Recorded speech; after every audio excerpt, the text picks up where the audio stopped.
Hello everyone, B.O.R.G Dexter here, and this is a special video for me, because I will be reviewing the remake of Front Mission 3, a tactical turn-based RPG with mechs, called Panzers here battling it out. The original was released in 2000 and quickly became one of my favorite games ever.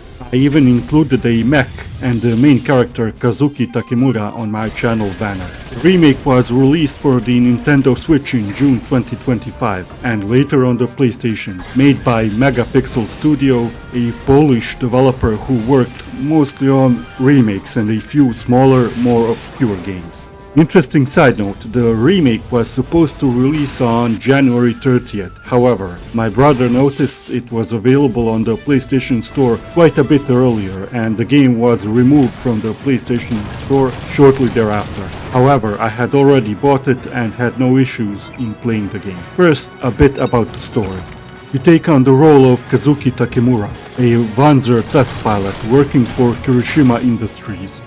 After testing out a new Panzer model of the Japanese military, which acts as a tutorial for the game, teaching you the basics of moving, attacking, changing weapons, use of action points or AP and things like that, you meet Ryogo Kusama, a friend and co-worker, and head to immediately deliver new Panzers to the military base in Yokosuka. After arriving there, you witness an explosion that seems to have come from inside the base, a base in which Alisa Takemura, Kazuki's sister, worked as a researcher. You will become embroiled in world-spanning events revolving around an environmentally friendly bomb called Midas, human cloning and genetic engineering, and the effect of war on the civilian population, among other things. To be honest, the story is nothing special, the characters are not very developed, but this game should be viewed from the lens of the time the game came out, so some leeway must be given. The world and lore of the game is more interesting to me than the characters themselves.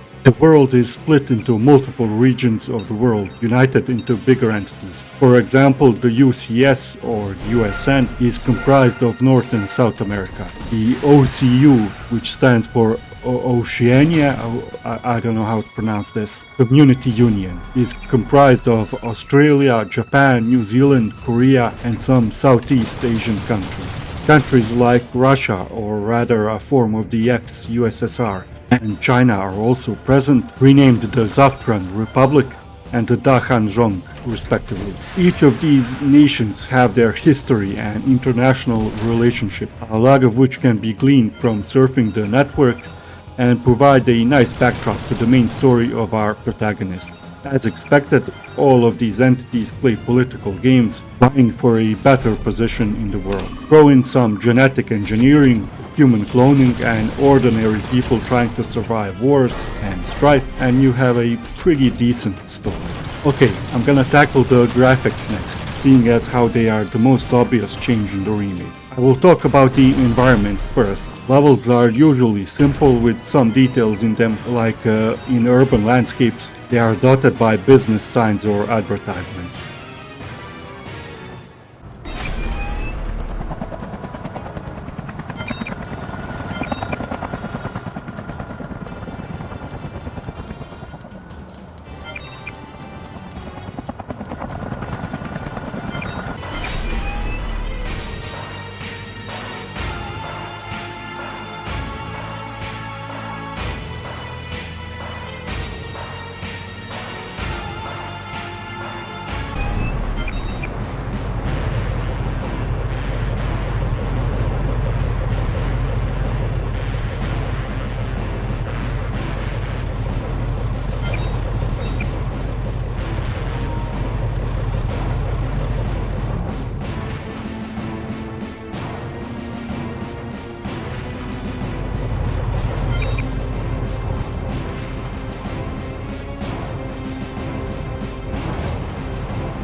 The interiors of various bars and shops look decent and kind of basic, but some bar interiors look pretty good, while Panzer shop interiors are a bit more simple and basic. There are some instances of backgrounds that stand out above the rest with their quality too.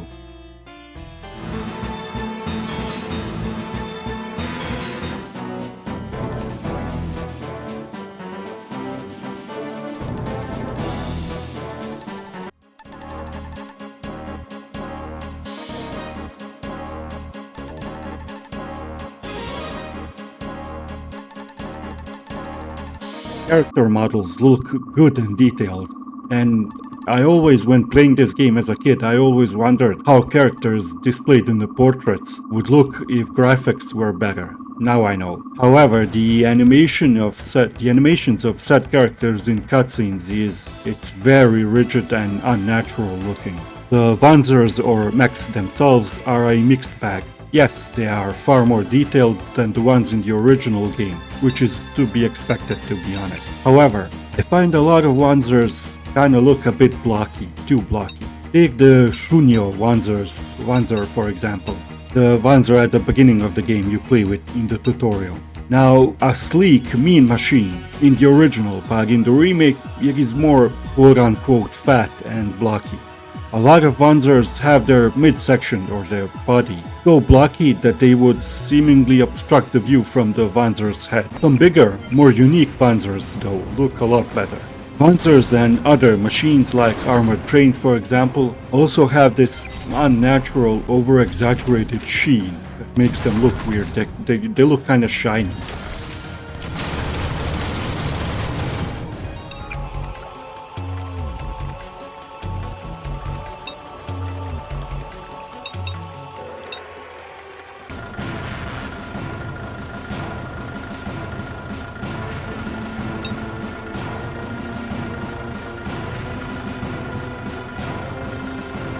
As far as animations go, they are okay. Melee attacks look a bit clunky and could do with some more work. And the running animation of Panzers, they are a sight to behold, let me tell you.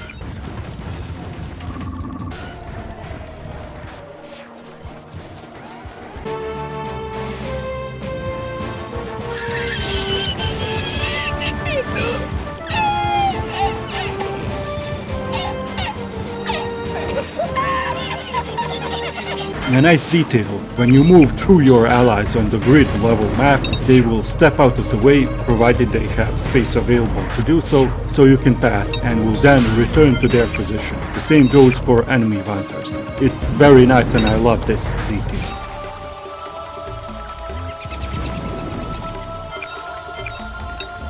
I gotta say, the shadows also look pretty good and respond well to movements. Another good looking thing is when Panzers lose arms or have their parts destroyed. Sometimes the whole arm is missing, other times a mangled stump that will often sway around. Looks cool. Also, as Panzers and their parts get damaged, they will become charred, fire will appear and sparks will start flying.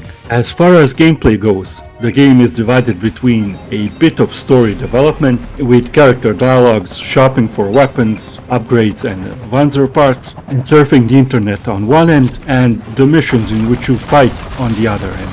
Let's start with missions first. So missions start by choosing 4 characters and their Panzers that will fight. You can then opt to assign action points to enable defensive, evasion and accuracy upgrades, provided you have bought the upgrades at a shop previously, of course. You can also buy HP upgrades for Panzer parts, and upgraded legs, for example, can boost slide further and jump higher, with the exception of hovering legs. They cannot jump or boost slide, but they can move over water. The player has the first turn, and after being done with your turn, the enemy takes theirs. You move your Panzers on the map displayed in grids and can move, attack, repair Panzer parts, etc. on your turn. When the enemy has their turn, you can only choose how you will respond to enemy attacks, for example, whether you will protect the attacked Panzer with a shield or will retaliate with the equipped weapon, provided you have enough action points, of course. Action points are used for everything in missions like moving, attacking, using items in your Panzer backpack, for example for reloading missiles or repairing Panzer parts. 12 action points can be restored at the start of each turn. The cost of action points for attacking depends largely on weapon types, with melee weapons being the cheapest, using only 1 action point to attack with. Certain status effects can increase action point costs. Weapons are divided by damage types. These include piercing weapons that include snipers, SMGs and spikes, fire damage type weapons such as flamethrowers, grenade launchers and missiles, impact damage type weapons such as shotguns and most melee weapons, and neutron damage type laser weapons, which are used only by certain more prominent enemies, save for a special secret weapon that can be obtained late game. Each weapon has its own range and AP cost. Some are one-shot like snipers, melee weapons and missiles, while others fire more rounds like shotguns and SMGs. Shields are sort of a defensive weapon and are required in my honest opinion, lest you be pulverized by enemy attacks that focus heavily on only one of your Panzers at a time whenever possible, which is what I do to enemies too, to be fair. Shields also progress in defensive capabilities as the game goes on, and new shield models become available at shop. While battling, you can also inflict or be affected by various status effects. One of these is Confusion, which increases the AP cost of each action by 3 points. Movement action point costs remain unaffected though. Faint is a very dangerous status effect as it leaves the pilot unconscious for a few turns, not allowing him to make any actions when it is the affected pilot's turn, making it easy prey for nearby enemies. Eject, depending on when it happens, can quickly reduce the head count of enemies or players, as it forces the pilot of the affected Panzer to immediately eject the Panzer on one of the available spots, one square grid next to the Panzer in any direction. If this happens at an opportune time, you can easily kill the pilot and capture his empty Panzer for yourself. There are other ways to force the enemy pilot to surrender. Panzers can also be captured if an enemy pilot surrenders, which usually happens if you destroy both of his arms, or whenever you surround him from all 4 sides with your Panzers. Captured Panzers are a great source of income. The money reward you get at the end of missions is usually meager, and are a great source of parts that enable the learning of very useful skills. Skills are the single most interesting and I would say important mechanic in Front Mission 3 battles. Each Panzer body part, so body, left arm, right arm, legs, holds some skill that the pilot can learn, provided he has that body part equipped on his Panzer and that certain conditions are met. For example, some Panzer parts only hold skills for single-shot weapons, or burst weapons, or melee weapons. You get the idea. Not all skills are offensive. Some skills can provide buffs for your pilots or debuffs for enemies, such as reducing or increasing weapon skills or dodge ability. When these skills are performed, they come with their unique flares, and some have specific camera angles and interesting looks. Some of the more useful skills include Body Smash, Arm Smash, AP0, Random Smash, Aim Body, Double Shot, Prevent Loss, etc. All with, I would think, pretty self-explanatory uses. As the game progresses, you will be able to buy computers for your pilot's Panzers, which will affect the skill slots available for storing already learned skills. These computers will also affect the frequency of the skill activation and the combo chain frequency. Yes, by the way, multiple skills can be activated in a single player attack. So, for example, you can buy a computer that increases the frequency of activating skills a lot, but in return massively decreases the likelihood that a skill combo will occur, or vice versa. However, I gotta say that in the original game I seem to remember that equipping a certain computer definitely had an influence on the skills and combo activations, though it was still random of course. In the remake version, I saw absolutely zero effect of the equipped pilot computers on the skills and combo activation frequency. Even though at one time I had all my characters equipped with a computer that massively increases the likelihood of skills activating, skills barely ever activated. And I saw no difference between that computer and a normal one that doesn't affect the skill activation chance at all. Some missions, there was almost no skill activation at all. Other times, like 3 turns in a row, might have my pilots activate skills almost constantly. It's just too random and unreliable in my opinion, and you don't have a way to affect it in your favor. Learning skills after equipping the required parts is also random, and I swear sometimes it can take a Panzer having the required parts for the skill equipped most of the game and still barely activate the skill and learn it.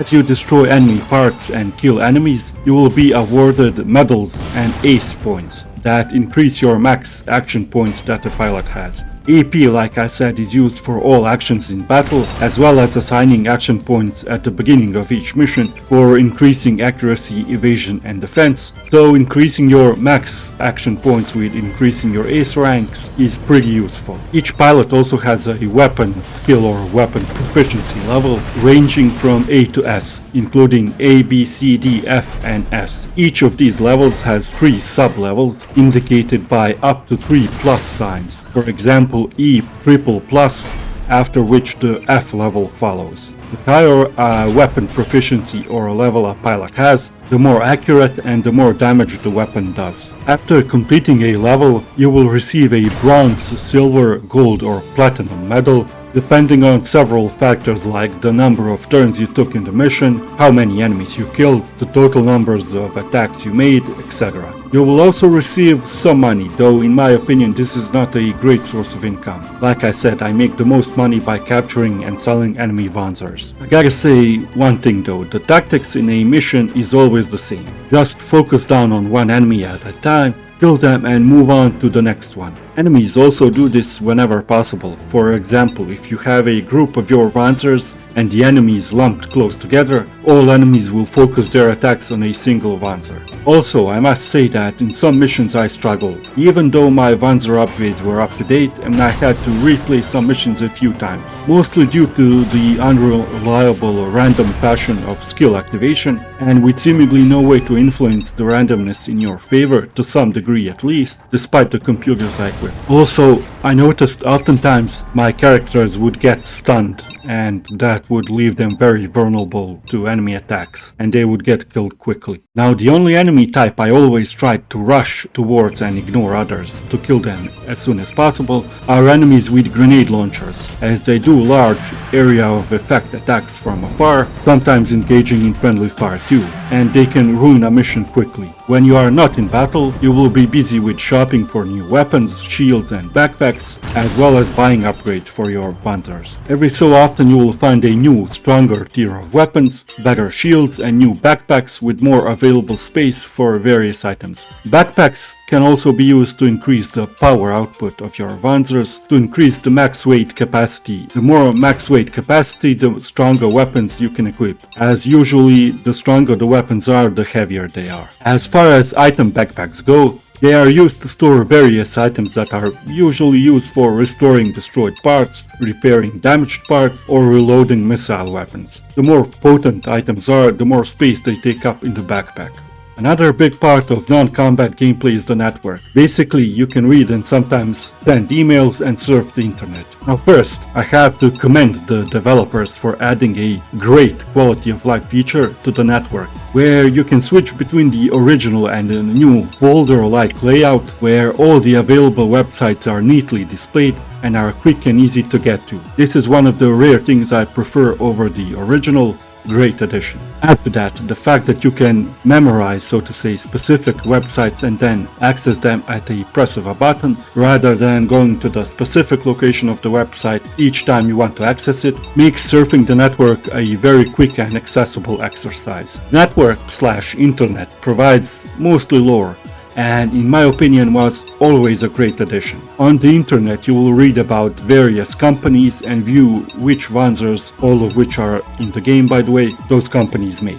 You will also get to access sites and secret info from various intelligence agencies from different regions of the in-game universe, all of which require a password to be accessed. Various news agencies also have their respective sites and have areas for their special investigations on the site, which can be again accessed provided you have a password. Passwords are obtained via emails, talking to people mostly. Some websites also have documents or photos available for download, sometimes for a fee, from which passwords can be extracted using various software tools. The most useful thing you can download are various software tools for encrypting, decrypting images or zooming them in and out, etc. Also, you can download multiple maps for the battle simulator, which can be used to grind for money, ace points and weapon levels. And also, like I said, late in the game you can also get a secret Wanzer and a secret weapon via the network.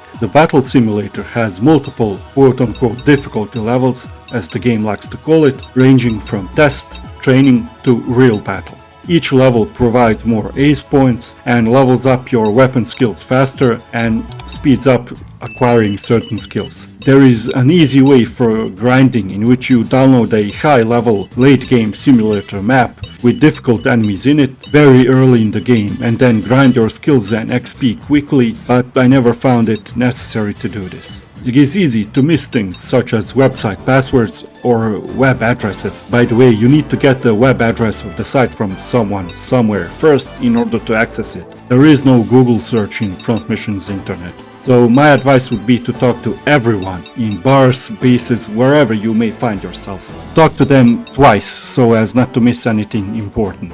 Now, a lot of these websites have pictures on them and they are a mixed bag. Some pictures look really good.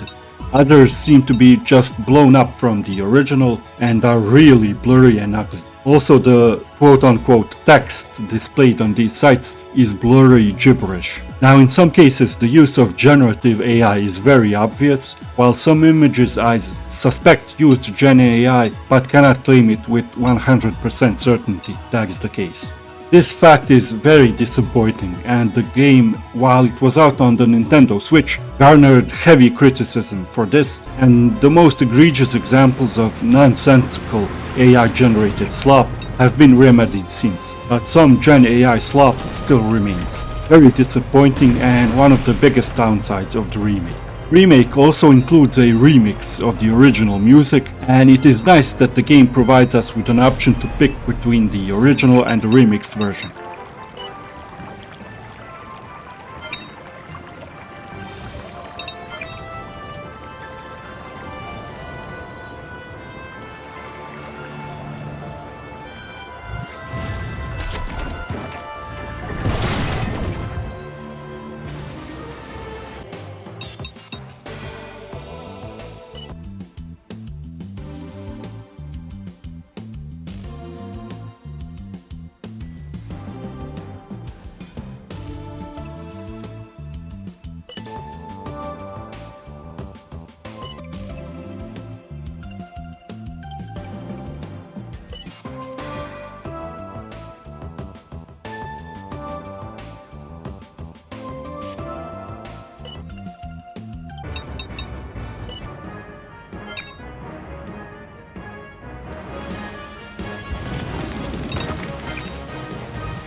Personally, only one or two soundtracks came even close to the original music, in my opinion, but the attempt is nice. The music in Front Mission 3 is awesome. It has some excellent tracks, from more high-paced, frantic ones to more somber and melancholic tunes, each elevating the situation for which they are appropriate to be in. Also, the various little sound effects, such as when traveling on the map, or when entering or deleting letters when renaming your wanzers, which were very cool in the original, or the sound effects when surfing the networks, were needlessly, in my opinion, changed, and for the worse. The fact that there are two versions of the game, dependent of your answer at the beginning of the game, whether or not to go with Ryogo Kusama, your friend and co-worker, contributes to the replayability. While you might support and fight alongside government forces in one version, in the other enemies become allies and government forces of various countries become enemies. Add to that the fact that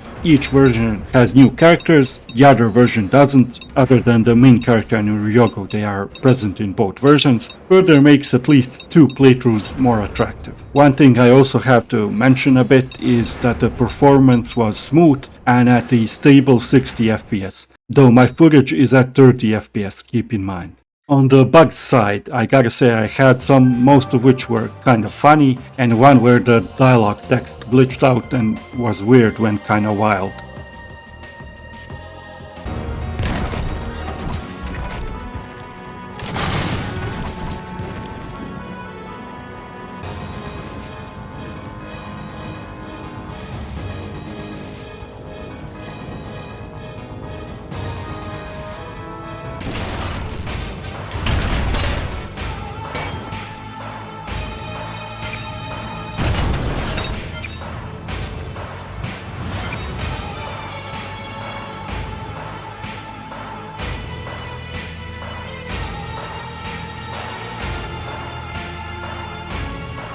Okay, let's summarize.